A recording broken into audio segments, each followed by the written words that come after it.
Hello, everyone. Welcome to Popcast Live.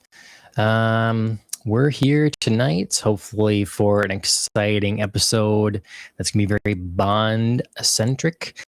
This is a Popcast Live episode, so we can kind of do whatever. It typically doesn't go to the podcast platforms, so Apple Podcasts and Spotify and that kind of thing. It's not like our regular Popcast on the Rock show.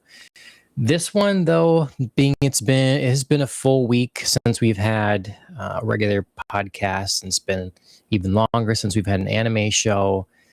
I might, if this kind of makes sense for that, if we have enough discussion, then might put it into the podcast feeds as well. So if that's the case in the future and you're listening to this on Spotify, Apple Podcasts, or something like that, the video version will be beneficial to you. The video version is definitely available on Spotify. Put it there. Otherwise, YouTube and stuff like that. But we'll try to describe things, and again, hopefully the conversation will be fun enough that this little extra supplemental thing can be entertaining to you. Last year was the anniversary year for Goldeneye. It was the film had the big return of Bond after being gone for a while. Timothy Dalton was done, and we did do a podcast about Goldeneye at that point. But since then, I've acquired this cool package here, which is a box of Goldeneye trading cards. So I have quite a few different trading cards in my collection. Lots of Star Wars cards, Jurassic Park cards, some Pokemon cards. Got a lot. I've done other card opening streams on here for some different ones, for some Marvel ones and all that sort of thing. But I have very few James Bond cards. I have a couple packs, and they're sort of can be anything sort of things. I have a nice one of Sean Connery's on display over here, but nothing from Goldeneye. Never. I don't even know what these cards look like. But let's get. So we're gonna have. Normally, this is just me on these card opening things, but I want to make this more of a. We can have a. We can let the cards kind of adjust where we go. We'll discuss them. We can discuss the film again, and but anything Bond related as well. And if you have comments or whatever, jump in any of the chats. We're live on Twitch and YouTube and X and Rumble. So, but it would be boring to have just me here talking about all this stuff. So we better get in someone else to contribute. Andrea, how's it going? Hello.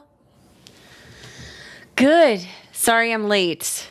No I'm rushing in from softball with a new injury. Nail or just bend your thumb back or? It's not even softball related. It was just convenient joke. I was cooking and guys, mandolin safety 101. Those things are no joke. They will slice off your fingertip. But you were using your left hand? No, it just looks that way. It's my right. Oh, you're mirrored. Oh, okay. Yeah, I'm mirrored. Right. Yep. Oh, there we are. Oh my God, you've been mirrored this whole time. John's like, I can't take this. Absolutely not. Different now. Yeah. Well, let's do this here. Okay. Well, so yeah, have you ever seen any cards like this? You ever seen any Goldeneye trading cards? I have not. No, I mean, obviously I've seen this image before. It's pretty iconic, but no, never seen a Goldeneye trading card. So I'm excited. This is one of my favorite movies. Yeah. So I was telling Ray, we talked about this film last year for the anniversary, but we'll keep it going. And I was listening to a James Bond YouTuber the channel again, Analyze This, Mr. Bond, and he kind of brought up a thing of how, in a sense, this new Bond game is a bit like this generation's Goldeneye. Not in the sense of that it's a video game, but in the sense that it's the Bond we have now after a long dry spell. And I thought that so it's convenient that we can be opening these Goldeneye cards and have that. Yes, it's going to be like a little throwback to an earlier time there. Similar idea, but yeah. Our millennial generation's touchstone there. Yes. I'm going to try to keep the glare off this as best as I can. And just, I don't know. I'm working out how to do the card stream stuff yet. Because it worked pretty well to just sort of go and comment on, whatever each card sort of brings up. But at the same time, I want to just keep it open to any Bond related stuff. And I want to try to get in some Bond impressions from First Light. And if you have any questions, because I'm pretty far in it now. So, yeah. Tell me a little bit about your playing experience. I mean, like, how do you find the gameplay? It's just the kind of thing I like. Because so the team behind it, they made Hitman games, and that's well and good, and people like those games, but they're pure stealth. You have to be stealthy, and that's fine. But I've always liked a game that encouraged stealth, that you would be good if you were stealthy, but if you get caught, then you can shoot your way out. In this game, it just has the right. They're being video gamey enough and give you enough leeway that you can sufficiently feel like Bond as you're going through. You wouldn't. And I still die. I still die plenty of times. So it's not like it's just easy, but it's not unrelenting either. It's important to have a balance. I felt like that was always the part that I got stuck on. And like, you were saying that this about the stealth. I was thinking about Assassin's Creed, and sometimes I felt like the stealth tasks were so prescriptive, and there was no like. Not that there wasn't but there were fewer opportunities to just, shoot your way out of something and still have like the task objective be complete. So for that reason, sometimes I just liked running around and doing things rather than completing tasks in Assassin's Creed.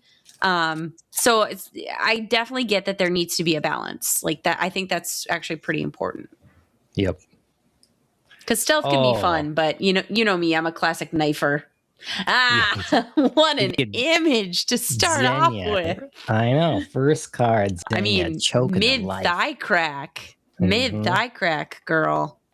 It's always such a funny gimmick. Like, it's the right, and because she's so convincing, because Famke Janssen's so convincing, it's just, she's the right crazy and the right kind of, she's like a Black Widow, right? Yes. Let's see. How can I? Yeah, what a good differentiation from, like a Jean Grey character to this. It's a nice Moneypenny. Clean shot of Moneypenny. Do you have a favorite Moneypenny? She's a great Moneypenny. Okay. Samantha Bond. Yeah, Samantha Bond. Yeah, right. Mm-hmm. So we got like a piece of a puzzle. Okay, and then always call their bluff, it says.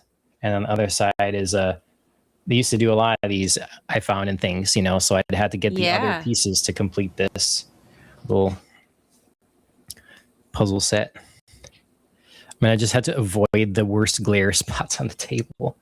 I've tipped this light up so much, and it's still Glare City. This is trash can, classic. the cans of whatever falling down.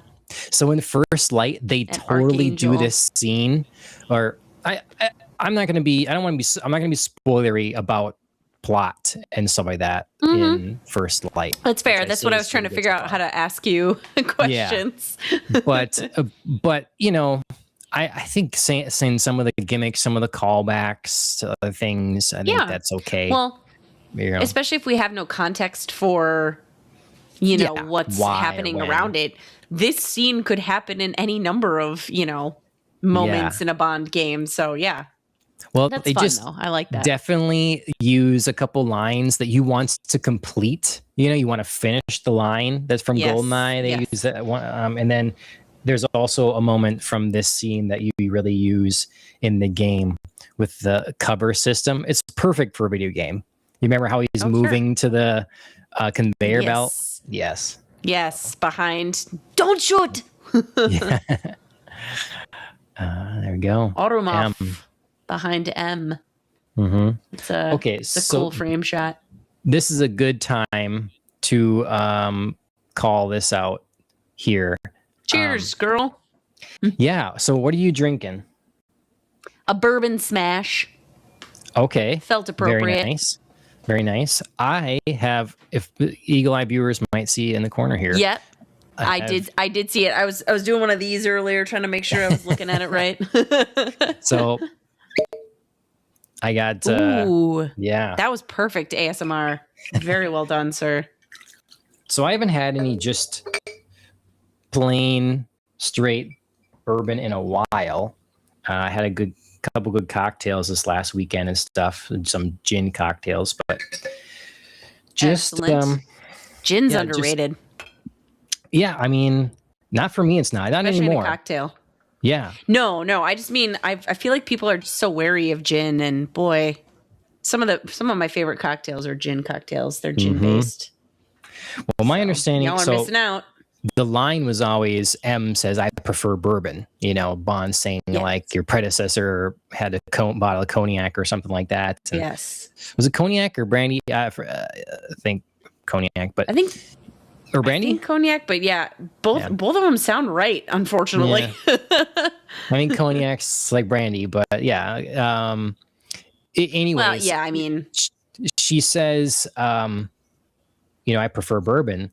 I didn't realize until I was looking up for this that she pours Jack Daniels, Tennessee whiskey, for them instead of bourbon. So. I mean...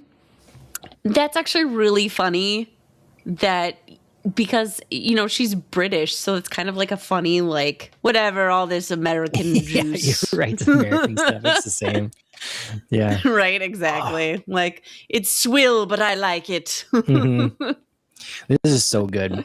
So we have a friend. I should get his Instagram to share, but he's been reviewing whiskey. A lot. I heard that's what he does now on his channel on Instagram, and so. Okay. Any notables? That you remember, or no? Can we? No, it's so many. None of them stick. I'd have to. Sure. Yeah, I think if I'm looking for a bottle, I'm going to go to his channel and see what's kind of recent recommendations. But, anyways, there's M.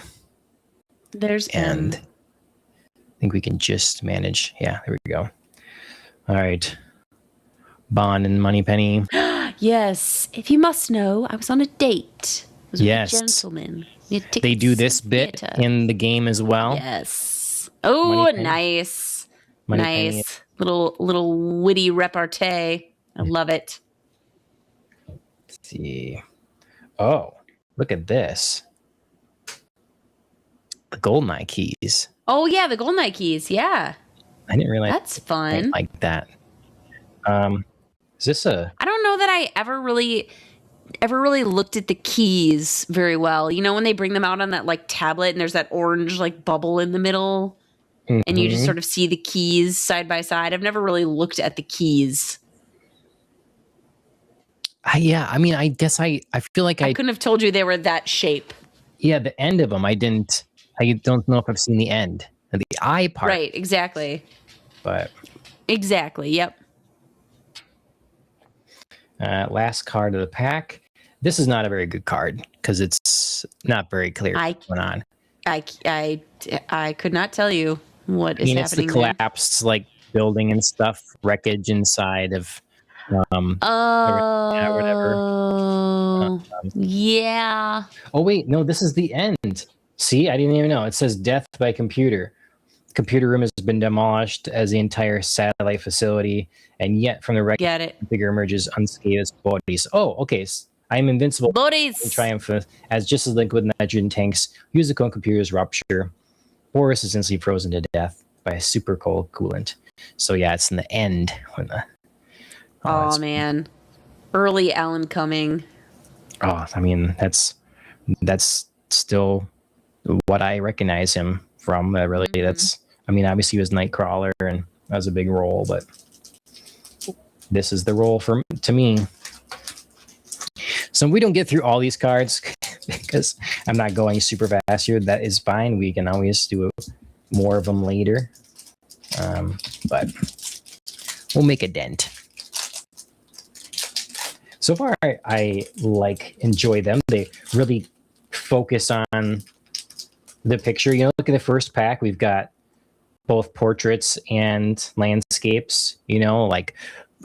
Beauty shots, but scenes from the movie. We've got a puzzle piece. Close up of a item. That's a good variety there. Uh-oh. Andrew's gone. Okay. We will chug along. Bond running as they shoot up through the vents.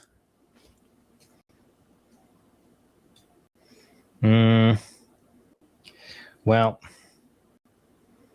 this is such a good shot, but we're going to cover up. We're going to do that just because maybe we get other sort of headshots that we'll keep here. Oh, that's nice. Yep. It's a sort of interesting lull in the film. This sort of talking about, why do you do it? What keeps you moving? That Natalia is talking to Bond about. But I like it. And it's funny now, Bond's fashion in sort of this would really be more in style now than ever. It's kind of that looser fitting clothes, this really relaxed look. Very nice. I definitely was confused as a child watching this. At the sort of violent nature of the love story between Bond and it's the aggressive kissing and stuff like that. Those things stand out as when I was hey, another put together piece. Oh, Andrea's back kind of, but let's see. There you are. I'm Look back, at this. baby. I got another puzzle piece thing. Ooh. It's cool. Very different puzzle piece. Yeah. There's other facts on the back of this for other movies. It says, in The Living Daylights, what is the name? Oh, it's trivia. What is the name of the Stradivarius cello owned by the beautiful Cara Melovi? Mariam d'Abo. Boy. I don't know. It's Lady Rose. Yeah. Lady Rose. And in Octopussy, Q mentions his assistant in New Delhi. What is the assistant's name and what actor played him? I don't know that either. I don't know. I try to block out that movie. I really do. Played by Jeremy Bulloch. I just saw a post though about how they did one of the plane stunts from that movie, and it was so good. It's a fun expression from Bond. Yeah. After I'm guessing there he's saying she always did enjoy a good squeeze. Yes, He's exactly. looking at the tree. I always did enjoy a good squeeze. Let's see. The final squeeze. Yep. Yep, there we go. Pierce Brosnan did know how to deliver a one-liner. Mm-hmm. Okay, and here we have, which was a confusing thing to me later. We have this character, blanking on his name, but it's the same actor returning from The Living Daylights. Yes. But a very different role. Don't they? Yeah. Yeah. I always love that he calls him Jim. Jim. Do you know? Jimbo? It like calls. Yeah. Jimbo or Jim. Mm-hmm. Yeah, it's just hilarious. But yeah, and the rose tattoo on his Yep. hind quarters. Mm-hmm. Muffy. Yep. It's a Bond stunt. Oh, that's a good shot. After he uses his, definitely a stunt man there, using his grappling belt and swinging through the window, going to the tank. Okay. Cover up him. Q. I think we've talked about it before, or other people have. I enjoy Brosnan's relationship and banter with Q the best. Yes. It's just really he's got a great workplace banter, because I do really enjoy both his banter with Moneypenny and Q. Mm-hmm. Yep. Like their whole inner relationship, their exchange, it works for me. Yep. What is this here? Give me the codes, Natalia. Codes. Give me the codes. I can break her codes. Oh God, well, didn't you think, like, as a kid, such a great accent, and as adult you're like, could maybe use some work? I still love it. I absolutely I mean, I love it because you can do it. It's like Xenia's accent. You can do it and it's iconic, but it's probably not the most accurate thing you've heard. I don't know. I could critique. I honestly couldn't critique a lot of accents. I do my best with an English accent, but as long as it's consistent, I think that's where the cracks start to show. Then, when the accent seems to vary, right? Even if it's bad, just stay with it. Yep. Oh, stealing of the Tiger helicopter. Yep. That's right. This was a very cool train. Doesn't the front reminds me of like those Easter Island statues? Yes. Yeah. Mm-hmm. Oops. I have got a lot of fun equipment from this movie. Yeah. You know what I mean? Like the bullet train, the keys, the Tiger helicopter, the tank. Yep. Very iconic, like, objects. Oh, Robbie Coltrane. Mm-hmm. This card is sadly a little damaged. It was stuck to the other one. So there's a little flex on it. Yeah, but yeah, I mean, great role. It's imperfect but beloved. Yes. Oh, Robbie. Oh, here we are. Hero shot. Yes. Let's the perfectly mussed hair. Yes. Let's get a sleeve for this one straight away. Get it in the sleeve. Indeed.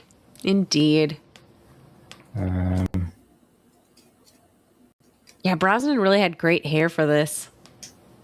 Yeah, some people have criticized it for being too coiffed, too perfect. Sure. But I like it. I mean, I feel like if you're going by hair, like, Connery's is the most, like, I'm in the service, cropped close kind of thing, and least styled. Sure. But I don't know. There's something about James with a great head of hair. Yeah. Yep. I've said it. I think I said it probably in our discussion. It's in my top 5 fight scenes ever in a movie. No one talks about it because it's not like high flying kung fu flashy. or something. Yeah, it's not just flashy, convincing and brutal. I love it. And now and being and dangerous. It's a small space. They really have almost nothing to work with. Yeah. And they do such a good job. Oh, the devastation. Yep. Let's see. I didn't like the Bond. This just reminds me in Cuba there. I didn't like the Bond BMW when I saw the movie. I don't like it now. It was a little rounded. It was like the style then. I just not a fan. So. Yep. That's fair.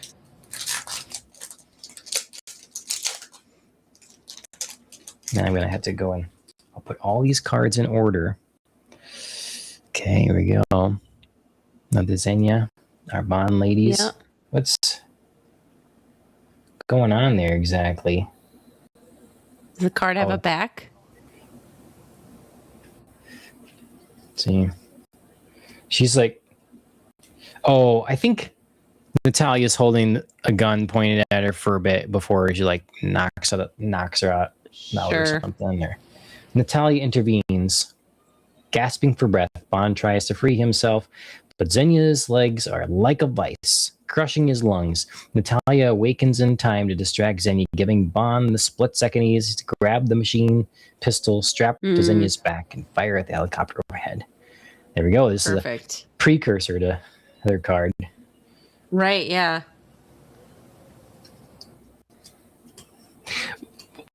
Worst scene in the movie, because at the very end, Bond and Natalia are like about to start making out, and then this Jack shows up and he's like, "Yo, Marines!" and then they all just emerge, and the helicopters just come in. Oh, all of a sudden you can hear the helicopters. Right. They were just off camera.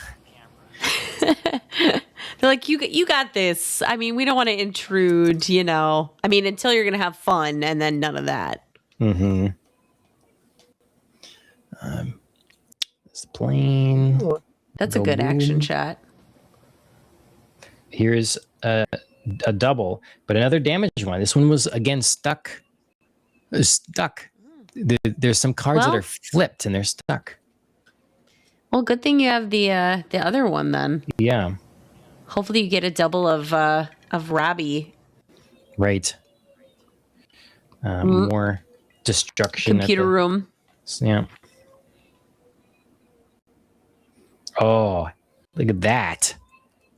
Aw, cute. That is a nice card. Doesn't he just remind you of like a little puppy? Yeah. I'm going to put this one in a sleeve too.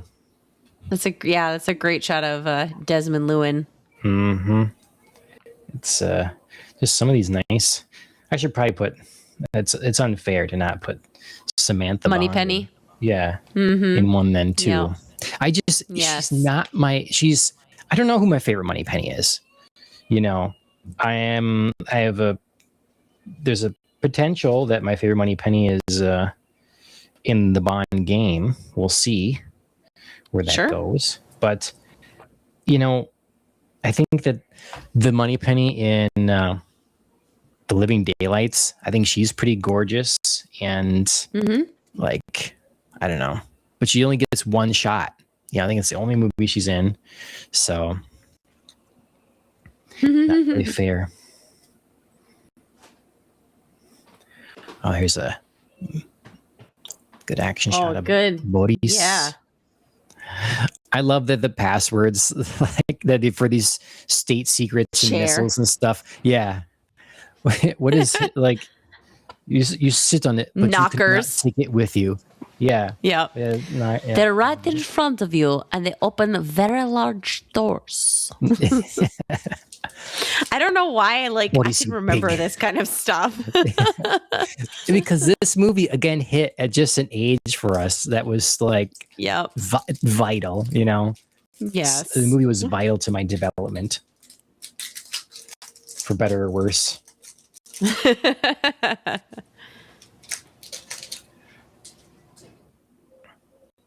Okay, more explosion. You can make a whole collage of, I was gonna say, I feel like it took these cards to show me how explosion heavy this movie is because I didn't really notice it that much. Oh, Alec. There we go. You know, if this was like a slightly different angle, I would say he deserves a sleeve too. I know, but it's just off enough that it's like it's a TBD. Yep. It's good, like the M one is here. You know, it's nice close up. But Yep. But not quite what you're looking for. Yep. Not quite the quality. Ooh. Yeah. I believe this is scenery. In France. I think in real life they shot it in France. I believe. Sure. There's actually a building that looks quite a bit like that in Victoria, Canada, which would make sense given the obviously French Canadian connection. But tank. The tank. So iconic. It's what we all need to get through morning rush hour. You have a license to kill, not to break the traffic laws. Don't spoil my fun. Okay, I don't know about this. I feel like I have seen this picture, but it's not my favorite.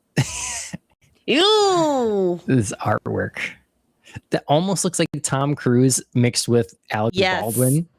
Yes, that is not Pierce Brosnan's face. I mean, and she's nowhere near close. No. Mm-mm. There's no. She looks like God. There was like a lead character in like Baywatch that looked kind of like that. Oh, you're right. I know who you mean. Yes. Mm-hmm. Right. Thank you. Wow. Thank you. I never would have thought that. Yes.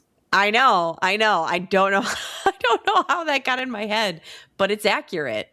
Mm-hmm. Oh, yeah. No. That's terrible. All right. We got another cue. Oh, so cute. Maybe we can get you a cue. Yes. Have a cue. He's my guy for sure. No offense to Ben Whishaw, but you're just not going to replace in my heart. So, okay, Ben Whishaw.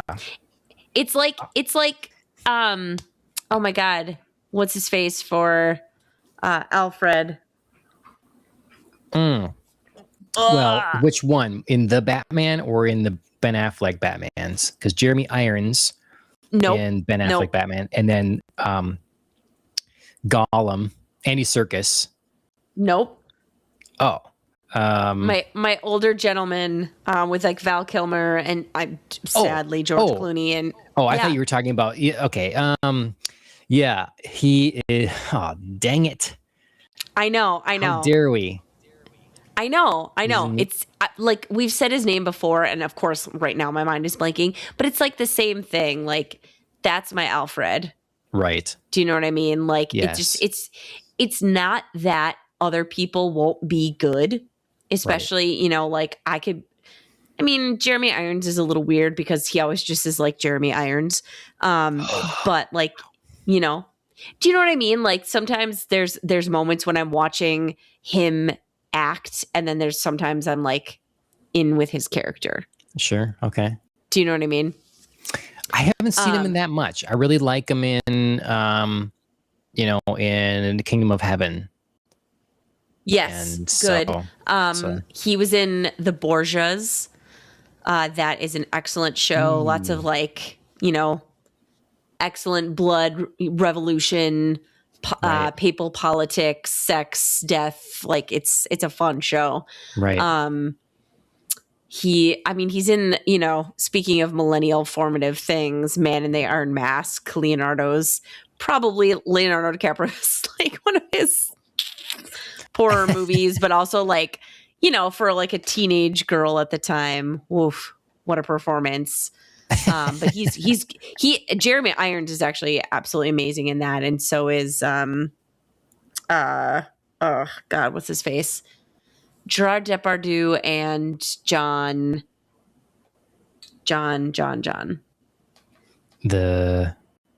Is he a knight? Sir John? Nope. Oh, okay.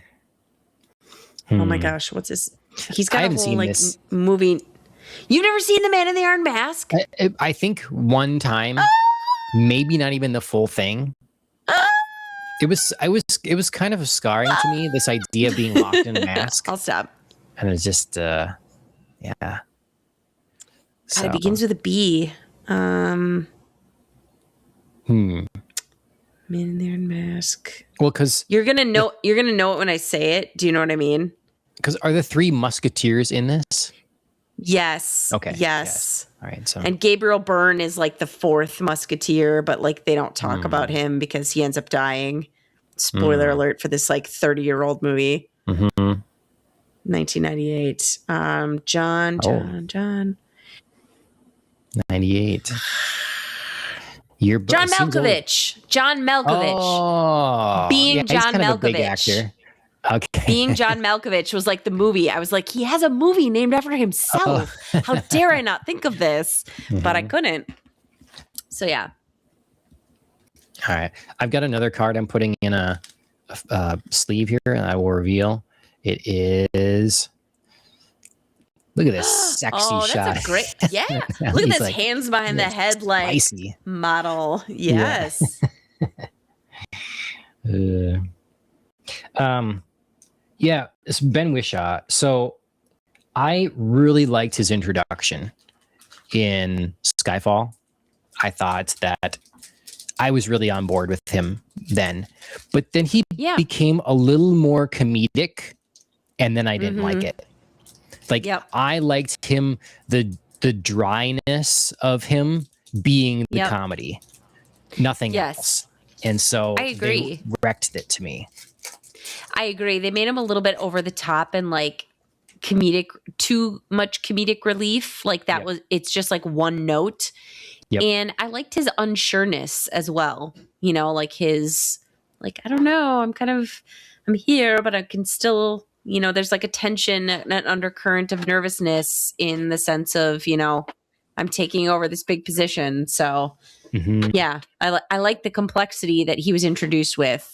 And it's unfortunate that they decided to kind of like pigeonhole him. Andrea.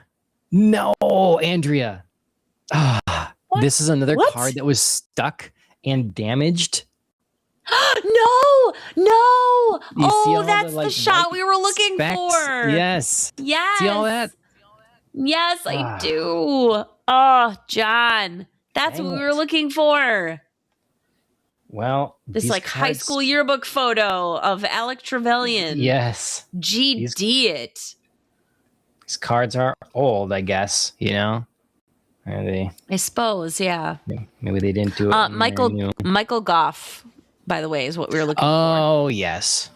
I never knew how to say his last name, but yeah. I'm gonna go with it. I'm taking a risk. Yep.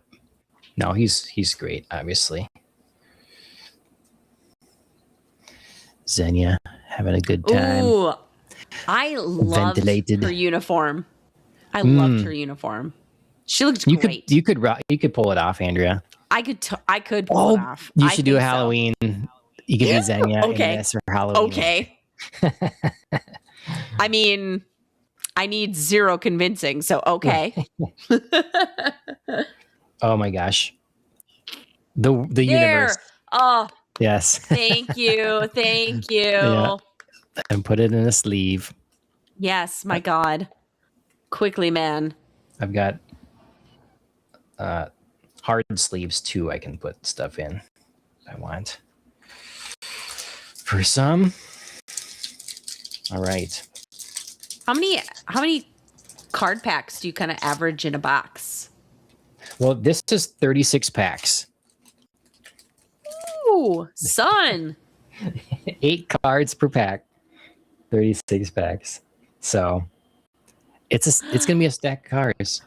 I love this car chase, like car race. Well, did you see that Ferrari unveiled their latest Johnny Ive designed car that people were memeing for a while? No. For like a 72-hour period of time or something. Other businesses as well were were memeing the new Ferrari that was designed by Johnny Ive because it doesn't look anything like a Ferrari or what someone would want if they were getting a Ferrari. And I'm just thinking, when I think of Ferrari, I think of this right movie here. and this car. Yep. Agreed. So. Agreed. 100%. Oh, okay. We kind of got our nice there we go. portrait of. She's also on like the, you know, sexy lounging side. Like, let me just pose in my chair. It's kind of giving it to Bond. Their relationship is interesting. What do you think of Brosnan's relationship with M versus Daniel Craig's relationship with M?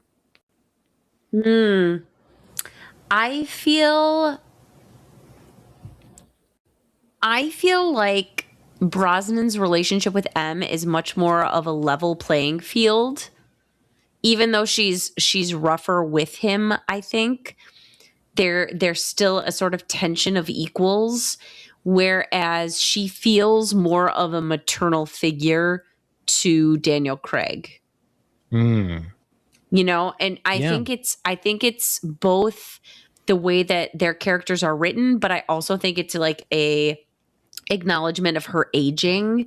She feels much more like a parent or grandparent who needs to be saved, especially in Skyfall, rather than like the capable head of MI6. Interesting. And so there's a weird like imbalance in the relationship, but it's also strangely more personal. Whereas I feel like Pierce Brosnan's with her is like affectionately combative. And they're both still like working to earn each other's respect. Okay. Whereas like with Daniel Craig, I feel like the respect is already there. It's just like, how do we play it with each other? Maybe. I don't know about that last part, just because, you know, their relationship starts real rough. In like, how could he be so stupid, you know, and give him 00 status, and he celebrates by shooting up an embassy. You know, and then he breaks into her apartment. You were breaking my apartment again, you know, like.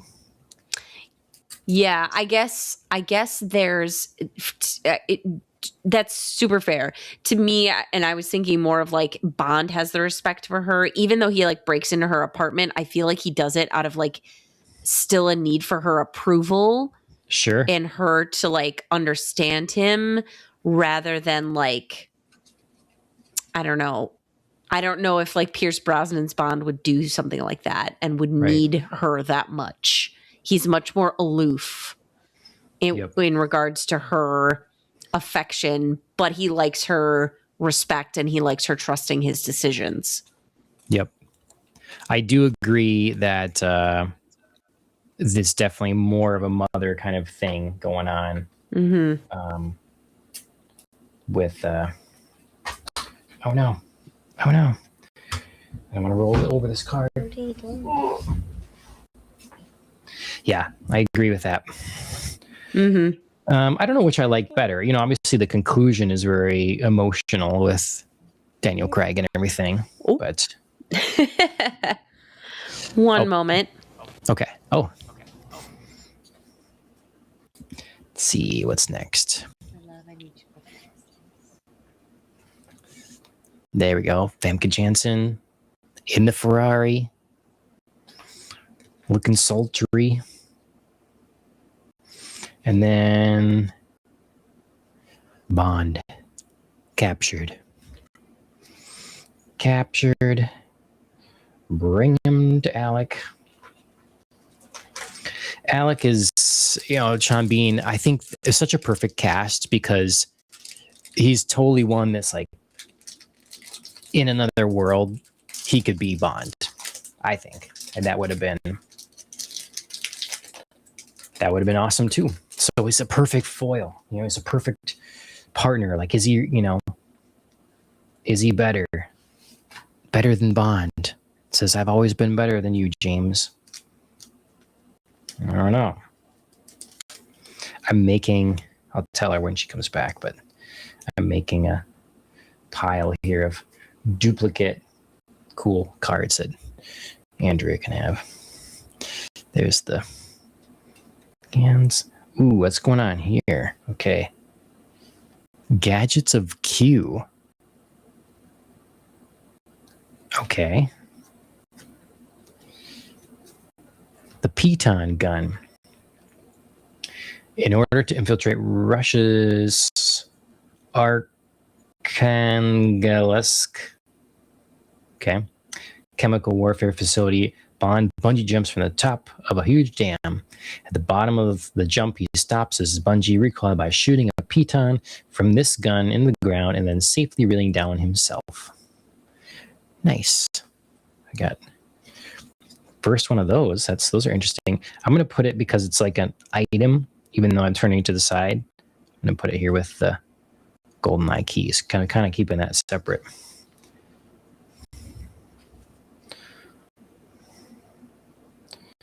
Okay, here, Alec making chase of Bond.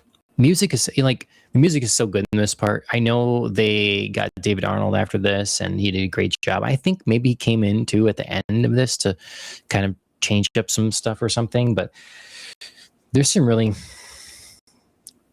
awesome standout-ish pieces too. Very exciting. Okay, this is a really cool card and an awesome shot, but it's blurry. So I don't know if that's the photo. It's just kind of low res, but it's kind of striking. This pose and everything, but it is a little blurry. Hello. Hello. I am. Ooh, are you admiring some Bond clothing? Yeah, I just thought this is a really kind of striking shot here and everything, but it's a little blurry. Yeah. So I don't imagine. Yeah. I don't know, but that's too bad because it's a crisp suit. Mm-hmm. Yep. I think they were going with Brioni suits right away with Pierce Brosnan. I think Italian. Okay, here we go. First checklist. We got a checklist. Okay. What do we got? We can just. I never use a checklist, but you can go through and mark off which cards you have. Then. I see. Okay, it's checklist for the cards. Yep. I'm making a stack here of duplicates that you can have that are like nice ones. Yay! That Xenia is going to be my inspo for Halloween. Right. Some of these packs don't want to open nicely either. I've never opened cards that are what was it? 30 years old. Are these truly like they were manufactured? Yeah. Damn. Mm-hmm. I love it. The authenticity. Mm-hmm. God. The scene, right? It's yep. Down. Okay, here. This is good because I had another one. Yeah. My other one of these was kind of wrecked, so there's a good one now. Oh, good. Another stuck together.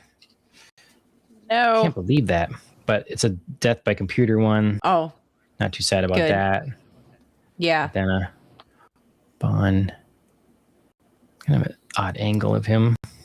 Yeah, I was gonna say he almost doesn't look like himself there, does he? Mm-hmm.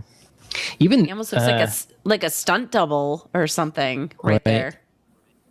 Yeah. Is this? Let's see. This doesn't even look like Natalia hardly either. For whatever reason, just this shot. Yeah, it's an odd angle of her face. Mm-hmm. I feel like her cheeks look like the bottom half of her face looks fuller Much somehow. fuller. Ooh, yep. Baccarat. Mm-hmm. It's nice. Oh yeah, maybe you missed this one. Xenia in the car. I love her driving outfit. It's like so it's French. So impractical. And yes, it's so like it's very unlike her other looks, Mm-hmm. Especially with her hair down like that. We don't see that much. in disguise, like she's just playing Yes. the Little girlfriend. innocent, like, ooh, Yeah. for a country drive in my Ferrari.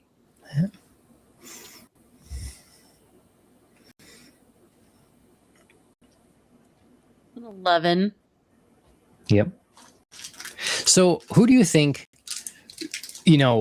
there's been actors that people, been rumored or people talk about would be a good James Bond in the past, but then their time has sort of gone by. Like they're not young enough now or whatever. They're not in the conversation Idris anymore. Elba. Yeah. So I'm just going to ask, like, is there someone that in another world you would have loved to see as Bond, but that's just their time has passed? Sure.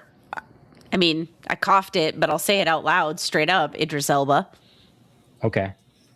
I think he could have some swagger, but it's not the time anymore for Idris.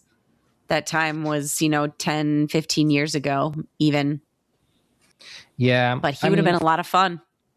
For me, I would have put him in, if we're going to put him in and people were like asking for it, I would have given him like an Alec role, make him a 009, a 002, whatever, and because I wouldn't be opposed to having Bond like legitimately have to have a partner for a film. Because in the books and stuff is Felix, you have Felix Leiter, but like, what if he had another 00? Well, he did have another 00. He had his own replacement in the final Craig film. That's true. But that didn't feel like a true partnership. Do you know what I mean? Like he technically paired up with another 00, but it was his replacement. Like he wasn't 007 anymore. He was like not supposed to be there, so they weren't really together. It just kind of worked out that way. That's what I mean. Like it was a pair up that kind of skirted around ever actually having to pair up. So like the closest we get really is in this movie with 006, but we only get it in the opening sequence. So I would absolutely love, a mission where they both have to go. And see how that works. Because as hard as it is for, like one 00 to keep their cover and keep it straight, it feels like it would be nigh impossible for two, but it would make for some great tension. Yeah. And I think to me, the other 00 would probably have to die, maybe again, it's, but to actually die instead of a fake death like this or whatever, like Alec. Right. But, because it's James Bond. I want him to focus on James Bond instead of other characters. But still, there could be something interesting there. I think we see that in the video game. Like Bond is young and kind of has a mentor figure. Yep. And so, Ordomov gets his own glamour shot. Mm-hmm. He's not smiling for it. It's okay. Alex didn't either. My pick would be the one that comes to mind for sure is Michael Fassbender. I think that he is. Not only did they put him in the movie called Black Bag, Steven Soderbergh did that, and to me it's like, that's very sort of Bond to me. But if I was like magic casting a movie, I would put him. If they weren't going to tie in and use any of the stuff from the video game or selective, whatever, he could be a really cool mentor figure at this point. But as far as passed up, I think he's got just the right build. He's got the right sort of dangerous look to him. Michael Fassbender would be my go-to pick. Oh, son of a bitch. Oh, so no. Another damaged one. Oh God! And it's like the shot for Xenia. Yeah, and of course. And the other damaged is this one. So, but at least we already have one. Right. Okay. We have a glamour shot here of Natalia. It's not the best picture of her though. She again doesn't look like her. No, I mean, I think we just always seen her in motion, and Yeah, I think so No, too. I think it's the hair. It's like the wrong haircut. I'm gonna. Do you know what I mean? In Like, case this is the glamour shot of her, I'm still putting it in a sleeve. that's generous. But yeah, I think it's the haircut. I think she just looks off somehow. I'd still have her sign it if I could have her sign it.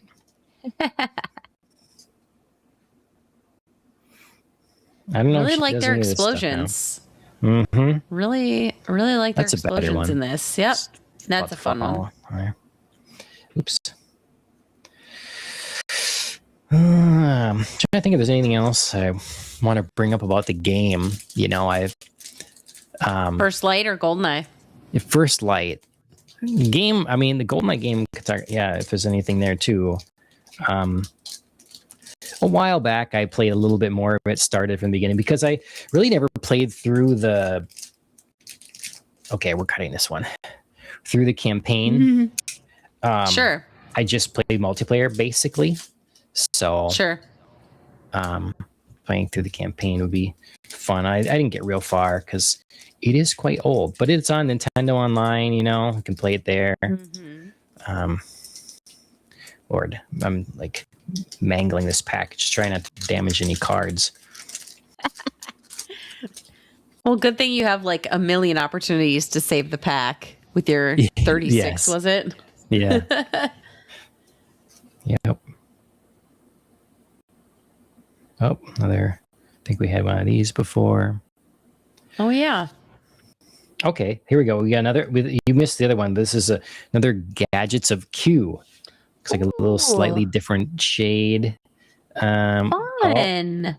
Laser beam wristwatch. Watch. A good solid timepiece is a handy thing for a super spy to have, but it's even handier if it can cut through the floor of the armored train. Armored train. The Omega model comes with a laser beam. All Bond has to do is press the crown down and start cutting. So this is when the Omega partnership started, designed the watch for this, and it's going strong. And the latest in First Light, they designed a watch with them and released that watch. So you can go, it's a beefy watch. You can go out and buy it if you want. So I think that's pretty cool. You get to like sort of choose your watch in the game in terms of like the colorway of the strap. So it's all the same watch, but you get to choose different strap options. So okay. Speaks volumes, I think, about how iconic the watch is, or like how much of like a Bond signature. Mm-hmm. Yeah, it's like I like the Kingman franchise, but in the second Kingman, they went to these like digital screen watches. I'm like, no, that's not cool. Not cool. You can add all these other gadgets to it and know that that's fake, but right. Oh, here's another good. That is a great one. Yes, Giannis. Mm-hmm. I did not understand any of that stuff as a kid. When I first was watching as a kid, I'm like, wait a minute, he's alive? And like, I just didn't understand. I didn't understand. It didn't matter. I still loved it, but you know. I did. Nerd alert. I definitely, the second he talked about Giannis, the two-faced god, I definitely knew that. And I knew it because they referenced it in an episode of Buffy the Vampire Slayer. Nice. So there you go. Yeah, super nerd alert. Also, in sad news, R.I.P. Anthony Head. Giles, her watcher, has passed away. Okay. This weekend. Recent? So. Yeah, it was just a couple of days ago. Oh, wow. Okay. Yeah. R.I.P. So he was a kind of adult there or something that with glasses. Yeah, and stuff he was. There. Yes, yeah, he was the watcher, the guider, you know, like the guy who did the research and was like, oh, here's the big bad we're facing, and he was, you know, big kind of father figure to all of our, you know, teenage characters. But yeah, just a awesome guy. He's got a multitude of great roles, but that was definitely like a formative one for me, obviously. 2 more damage cards. Yeah. Damaged. That was a rough one. It's okay. Damaged. It's kind of an odd shot anyway. Think so? Yeah. Oh, Andrea, this one's for you. You get another. You get one of these. Ow. Double, Lucky me. and maybe this card's worth a lot because they really. The artist for this is gonna like end up watching this and just spam us with dirty messages. How dare you? Oh God, that's rough. It's almost like a weird, like Top Gun. You know what I mean, with the helicopter in the background. I don't know. It's so strange. Here we go. It just doesn't look like it belongs in this movie. Right. The tension. Damage. Tension. That's a good one. Testing Q gadgets. The pen. The infamous pen. 3 clicks. Don't ever count the clicks when we discuss this. They will not match up. You will drive yourself crazy. As a kid, I never did. As an adult, you're like, what? I always try to keep track. And I'm like, I don't know. They're using movie magic. They're using cuts that they show it. I mean, as like a kid though, you like sort of kept track, but you didn't care as much. Like as an adult, I feel like your brain acts. Yes, the tablet. This is what I was referencing earlier. Mm-hmm. I always think of like this, and I never really pictured like the keys that go along with it, because this was like the cool weird piece that slides in, and then they do the keys. It'd be fun to have that collectible. Yeah.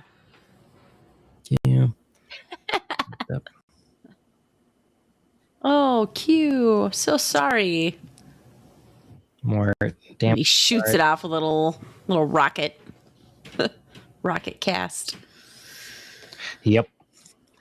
Back in Cuba.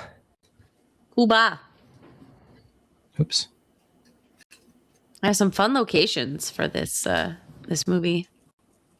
Yeah. Yep. I don't think you could ask for more. Bond being gone a while, comes back and got a lot going on.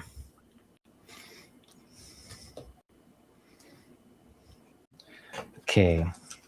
Well, let's see. Should we do half the box? Half the box sounds good. I'm going to have to do another stream relatively soon because I cannot sit on this many cards unopened. You have my availability, so I could do it within the next couple days. It's a good one. Oof. Getting out of the crawling out. Like I said, I just hadn't registered to me how much this movie centers on explosions.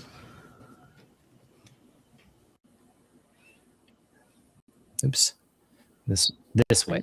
A very odd bathhouse shot. I think I mentioned this. Oh, this shot. Yeah. Yeah. Well, it's like, which way is it? Right. Because they do both. Like there's a scene with her on the grate and there's a scene straight up. So yeah, it looks like it would be this way. I think it's that way. Yeah. But the 007 logo is turned, so it should be right this way. Maybe whoever printed it didn't know. Right.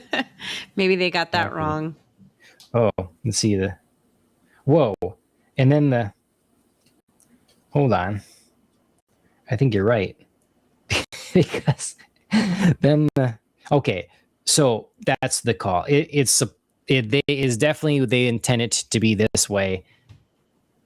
But then the text should be oh no, okay. All right, to go along with the other ones. Yes, it's this way. And then text is funny that way. Okay. I like it. It is a little yeah, it's a little I mean I do think it's wrong. Just I'm gonna say that I think it should be them standing up because they're here. Who knows? Yeah. In the chat, you let us know. Yeah. Another damaged one. Oh, yep. Given the pen. Here's one that's not only was it damaged, but against another blurry shot. This one, Mm-hmm. pretty blurry. Yeah, you can barely see their faces. Mm-hmm. More keys. Mm-hmm. More destruction. More Easter Island train. This, good one. Captive. Yeah. So let's do here. Oops. 3 more packs. I think Perfect. that'll be like 1 over half or whatever, because I think I took the first one from the front, but that's perfect. Let's see. Let's see what we're surprised with in these next 3 packs. Mm-hmm. Oh, helicopter. Yeah, that's a good shot of the tiger helicopter. Hey, there we go. There we go. There it is. There Yeah. it is. Queen. Put it in the.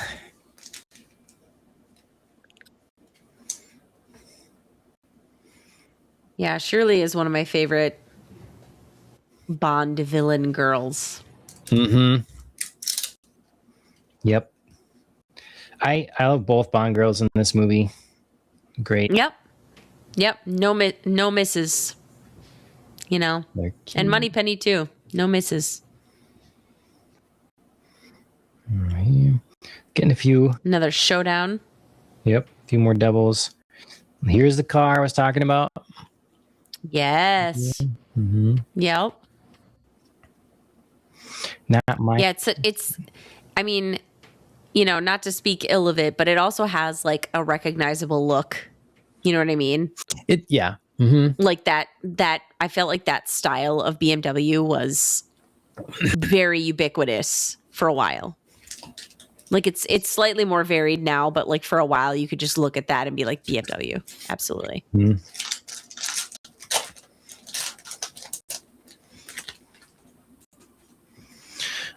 Let's see. Another. Just got a great Nice. smug look. One of the Miss Judy. undamaged. Yep. Oh, he looks. I didn't notice, but he looks like he has the watch, the Omega watch, on a different strap. It's like, oh sure, or something. Well, I mean that would make sense. Mm-hmm. Q doesn't just live for 007. I mean, right? Presumably he's providing special watches to everybody. Damaged. Boo. I loved that. Like that. What a great outfit. The giant hat. I mean, it's very like derby-esque, but Right. I love. I don't know. It's such a good statement. The whole scene where she like takes over the pilots with that. Then it's like, yeah, you know, it's kind of silly, but it's, you know, it's simple but effective. Yeah. Did I die and go to heaven? And not yet, or whatever. Yep. It's like sometimes those lines that get set up so perfectly that you know what's coming next, but they still deliver, and you're like, damn, it's good. Yeah. It's satisfying. I have a, you know, to spoil some of our upcoming talk, I do have a place in Alien 4 where I noted that. I was like, I know this whole setup is coming. I see the exchange happening, and still the delivery of that line was just like satisfying. Yep. And that's what that is. There was something else I just watched. It's the same deal. It's, but it's just like a romance movie, you know. Mm-hmm. You can't sit there and try and reinvent the wheel, because you're looking for a certain thing, and if you don't deliver some of those things, then you fail at your mission. So exactly. A Bond movie, you know, which, you know, like this game is doing so well. First Light now, yeah, it's bring the things it needs to.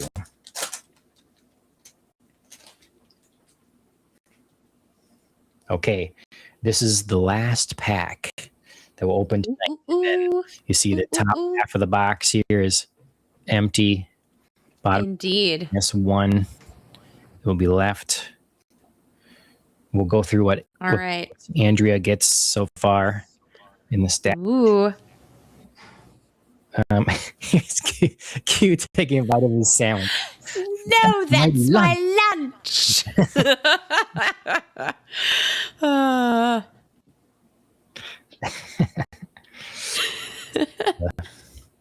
I didn't see this before. Oh, yeah.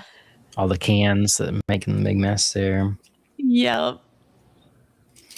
Oh God. I wonder how much that tank chase costs for production. I mean, they made a mess. Mm-hmm. Yeah. And I remember them saying, people calling saying, yes, they were worried it was real. Yeah, that's fair. This is hilarious because I thought earlier about the Huskies, and I love that you actually got a card for it. So I was thinking about, I think when Natalia's like all alone standing over all the horrifying array of bodies of her coworkers, and I remember her climbing out of the pit of the destruction of Severnaya, and the Huskies were out there. So that's cute. I love that they're back. Pretty lucky they were there. Indeed. By happenstance. Oh, that was a good watch shot, John. Wait, accidentally on purpose. Yeah.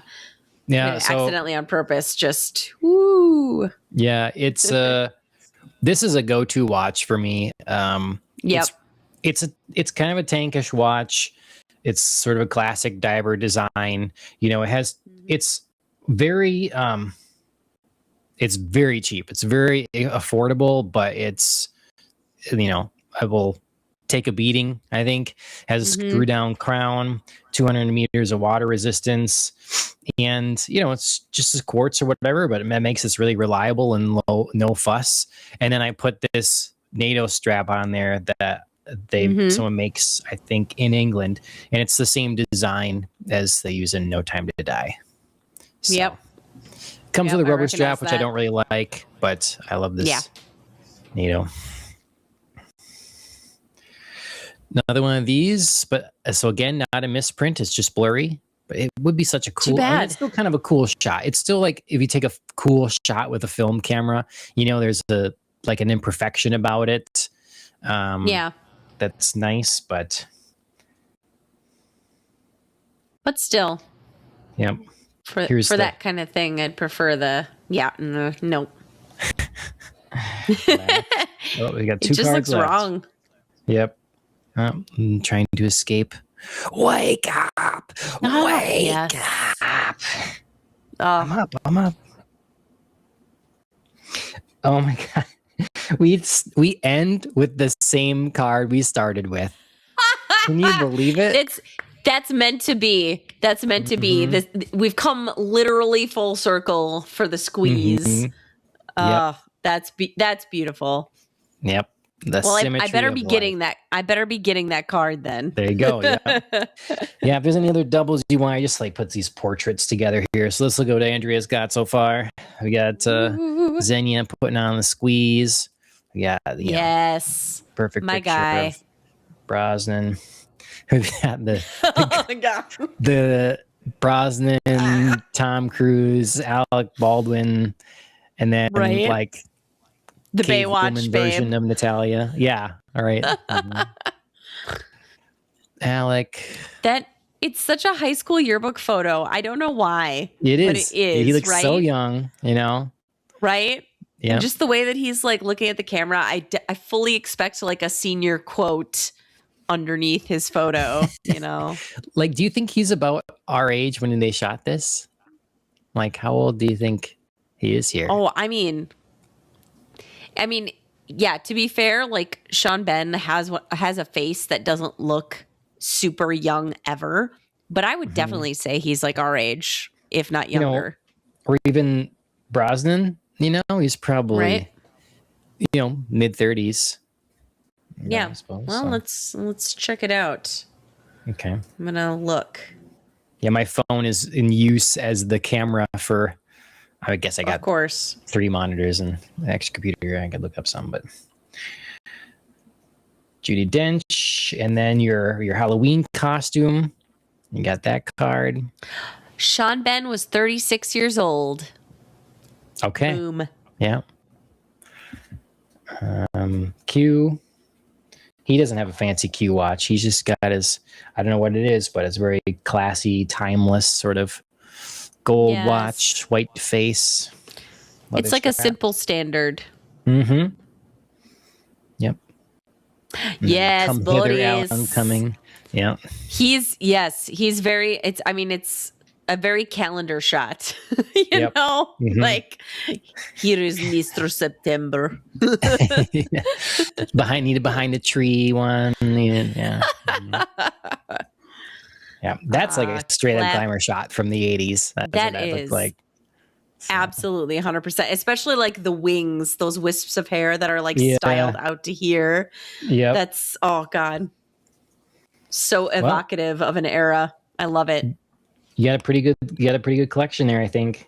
I do. I only have to throw away the scary drawing card. How dare you? That one might be the one that's worth money because everybody else threw it away. Woo. Yeah, true. It's so rare. I mean, that's the trick about finding things that are, valuable. Like I just keep my stuff because, I like it. Oh, yeah, for enjoyment. But it's still nice to have things that you find out are worth something on the market or whatever, and then you take extra good care of them, and then for me, like I can always hand them down to my kids, because I take full knowledge that most of the things, even if they're good, like I have a Spawn comic on the wall that's probably worth $70 or something, which percentage wise is a great return on investment compared to what I bought it for.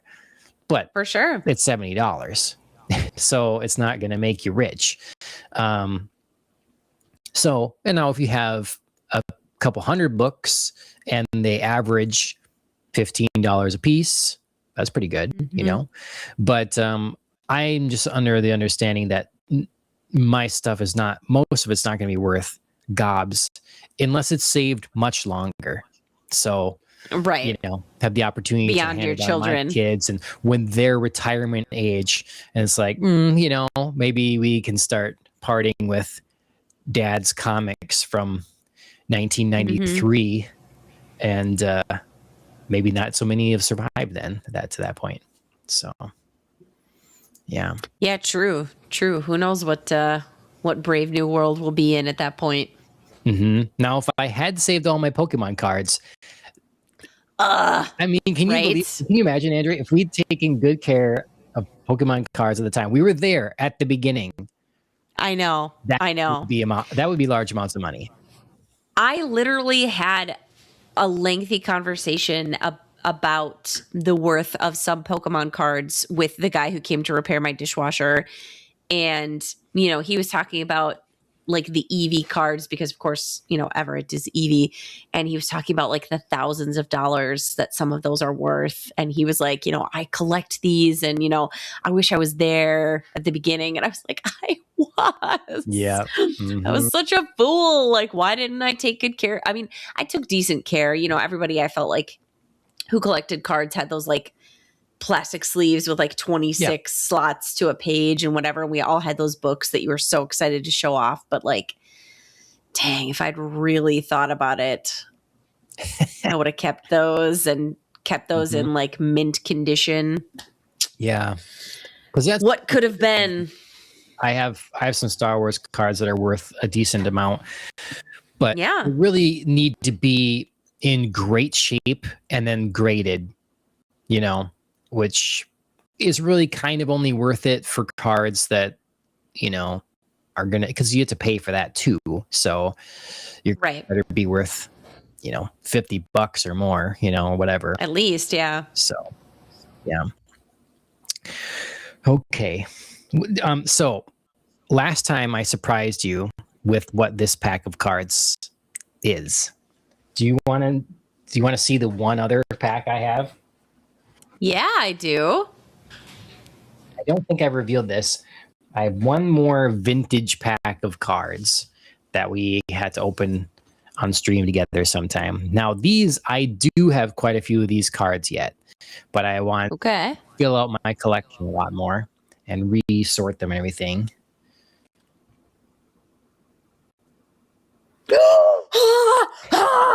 Oh my god. And forever. Oh my god. I freaking love this. So, John, where did you find this? just eBay. Yeah, eBay. It's Oh my god. brand new in box, 1996. Oh my god. Oh my god. So, We're gonna have to have a very emotional unboxing while Seal's "Kiss from a Rose" plays in the background. it's the new Lego Batman game, and in one of the trailers they play that song. It's amazing. I know. Great. I know. So yeah, this is 18 packs. Oh my god. 108 cards in all. So Yeah, we're gonna have to save this for a special occasion, John. I cannot wait though. yeah, I cannot wait. so I do have, again, I have quite a few. Yes. Card. Yes. Thank you for literally illustrating the card books. Yes. Mm-hmm. Oh, I love it. Oh, that is a sexy Chase Meridian. Oh yeah, absolutely. Yeah. Is that a technical term or? Yeah. Wacko.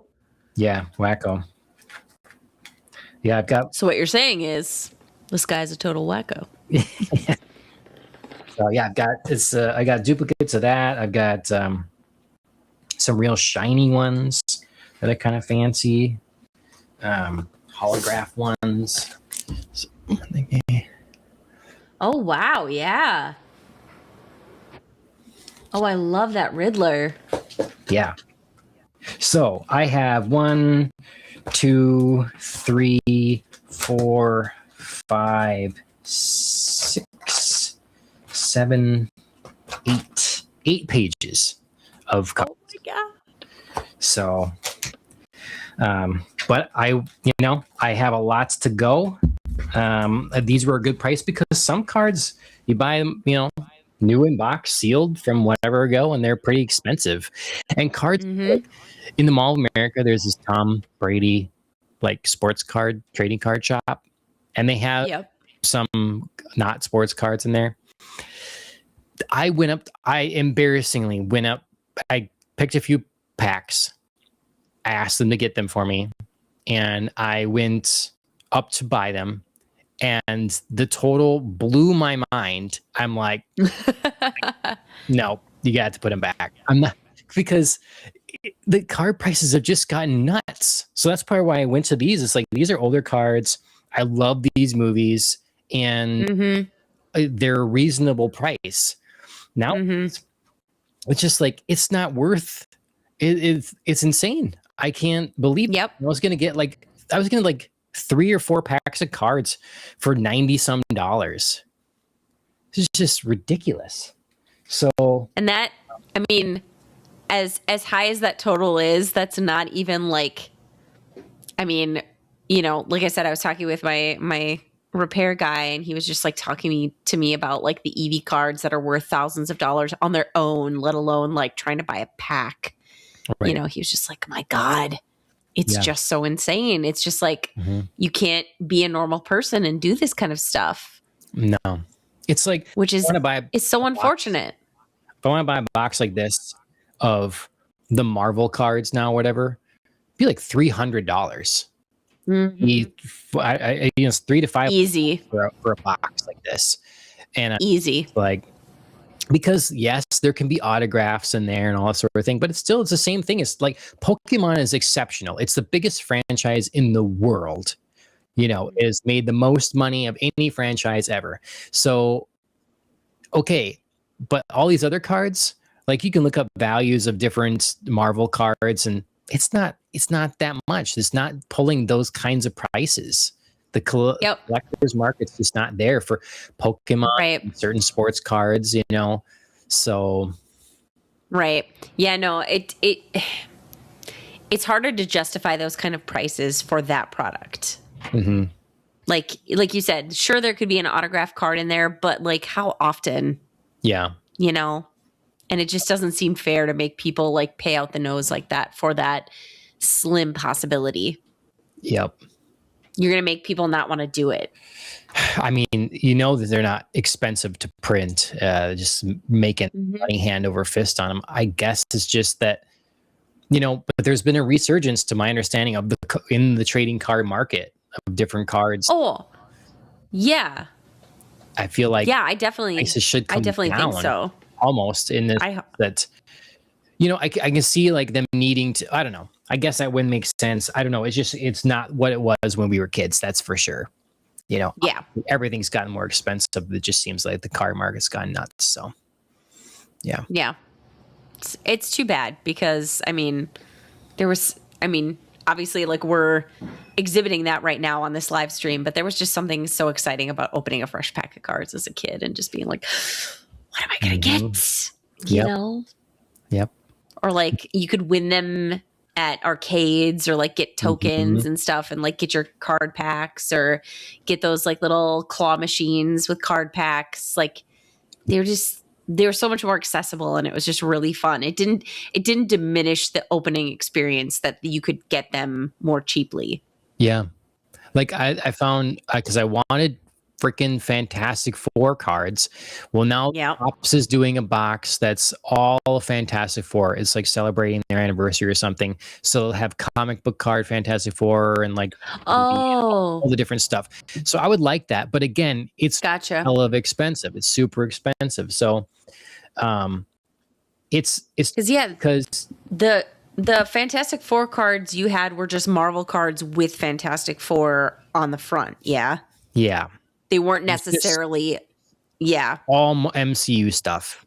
So it could be in there. They weren't necessarily just focused on Fantastic Four. And see, those are more expensive than, you know, what I again paid for these. And these I prefer. Like you get some nice headshots, you get some gadget ones or whatever. We got puzzle ones or whatever. But in the Marvel ones, it's basically a solo shot with the same background on all of them, you know? Right. I remember it being a little repetitive for my taste. Yep. But it did give me my Agatha, which I love. Yeah. Yeah, no, there's some nice cards in there, but yeah, I mean, like this is sure, you know, there's cards in here where they've got the blurry image or whatever, but it's still fun. The last thing I wanted to say was just in, you know, it can seem strange to get trading cards or whatever, but especially in a day and age when, you know, if you're still passionate about a movie franchise or something, video games, whatever, like there's not much tangible to that anymore. You know, you be able to, you know, you maybe buy your DVD and it would come with a booklet inside potentially. Loved that. Talking a little bit of behind the scenes or something, you know, and extra images. Yeah. And then you can buy the CD to the score and, you know, it'd just be, you know, I have my Batman Forever mugs from like McDonald's or whatever, my glass mugs and Love stuff. it. So, you'd have things like besides the film that you like so much, it could make a film feel like it was a little bit more. Like maybe your Men in Black could be one movie. It was Men in Black, but like you could have, if you were a big fan of Men in Black, you could have some elements of Men in Black. Now everything is streaming or you buy it quote unquote digitally. And I think that's again why vinyl is such a big deal right now, because people love music, they love their band, but they can't. What do we do about it? You know, like I guess they can maybe buy a T-shirt now or whatever, right? But they can't possess it. And so even if they buy a record and they don't listen to it ever, they can possess the thing that they love. And that's cool. And this way is a way when people are going to own fewer and fewer movies. Those movies could be taken away on a whim or changed on a whim. If I own a swath of Goldeneye or Batman Forever trading cards, I always have those, and they're just like a fun way to relive the movie. You get extra facts. I always like watching behind the scenes stuff. They have the behind the scenes kind of elements to them. So yeah, I think they're more valuable now than ever. They make more sense now than ever. Yeah, it's another way of expressing, your passion for whatever it is, your interest, your love for. I remember buying a lot of like the books, that they would do like either straight up companions to things, or they would be like, secondary story series, like spin-off series, I loved that kind of stuff. I mean, I know you've talked extensively about the Star Wars books that you've read, that kind of like formed your opinions, especially for where me talk about Star Wars. What? Or how Star Wars could write itself, how the franchise could write itself. No, never. We've never had that. Don't look through our podcast history. No. But yeah, so like I had that for certain movie franchises, or like, again, to bring it up, Buffy the Vampire Slayer, they had tons of companion book series for that. And that was a way for me to like, I can't get enough. I love this stuff, like let me buy these companion books. Let me buy they had like adorable little like faux yearbooks, because of course, the show was set in high school, and it was like behind the scenes. So it's like the same thing. It's a way for you to like express your passion for something. Yep. And have like a tangible piece of that you can always return to, no matter whether you can, sit down and watch the actual show, film, whatever. Yep. It's a way to keep it from, now it's like, just make another sequel, just make another one, just make another one. But you could kind of keep a movie alive and, make it feel bigger by having all these things. I've sought out everything I can for the Fantastic Four movie, because I don't know if there's going to be another one, who knows what happens. So. And it really, really connected with me, more than most people, it seems, or whatever. So like I have these, I found them at Dollar General, these activity books, Fantastic Four activity books. There's 2 of them, and they're just like, some of them are super simple, like a maze thing to draw from here to here. But then there's Sudoku. There's easy ones, medium ones, hard ones. There's like double Sudoku that 2 squares connect or whatever. There's some other they're just puzzles and stuff. You know? A whole wide variety, kind of all ages sort of thing. And it's like, that's cool. That's great. It's an extra little piece that I have that keeps me busy and keeps me off my phone or whatever, so. Well, and what's occurring to me is like, it's such a great way for studios and execs to keep the content fresh and interesting without, like you said, we're stuck in this cycle right now, I feel like, of like, let's make another one, let's make another one, let's make another one. And it's like, that's not necessarily what we need, because unfortunately sometimes that really just like cheapens the good initial product that you had, even maybe like movie and sequel. But by the time we're getting to like 3, 4, 5, 6, 7, it's so embarrassing. Like the content gets embarrassing, and it's like, maybe this would take some of the pressure off, but yet still keep your franchise, your IP out there, and in the minds of fans by whom it is beloved, by just doing these companion things. And that way you can take your time to like really make your next actual content. Yeah. I mean, think of, if I've said this before, I'm sure, if Disney had taken Star Wars and never made another film, when they possessed it, they didn't make another movie to this point. They made some cartoons. They let the book series kind of grow. They just merged the hell out of things, re-releases of different action figures, different partnerships with Lego, do all those sorts of things, play into nostalgia, the whole 9 yards with that. They'd be in a better place. And I don't know if they'd maybe at this point made more money because the first couple of Star Wars films made money, they made a good deal of money, but after and then I'm sure the Mandalorian first came out that brought in some Disney Plus subscribers. Of course. In the long run, if they had not overcome yet, the franchise would be in a healthier place, and could keep pumping those things out and keep making money. If they just did nothing other than just merchandise, just reap what has already been sown for them, which is something I need to talk about for a different First Light discussion sometime. Ooh, okay. I like you're bringing it back around here. I'll try to remember it and save it for the next half of the opening here. It's in the show notes for our Alien podcast. If you want to take a look at the article, I did see that. Yep. Yeah. So I'm gonna bring up Star Wars when I talk about it, and but it's important little piece. Bring up Star Wars? Are we reviving our Star Wars streak? It seems, maybe, right? Well, anytime you finish Andor or you want to watch the Maul show. Oh, right, yeah. Talk about that. And Chris and I actually talked about potentially going to a movie before he heads out, and maybe going to see The Mandalorian and Grogu. Okay. Hey, yes. Let me know when that slipped that in, because I've seen it. Yeah, for sure. So. Oh, yeah. Okay. So, yeah. All right. I will keep you posted. Cool.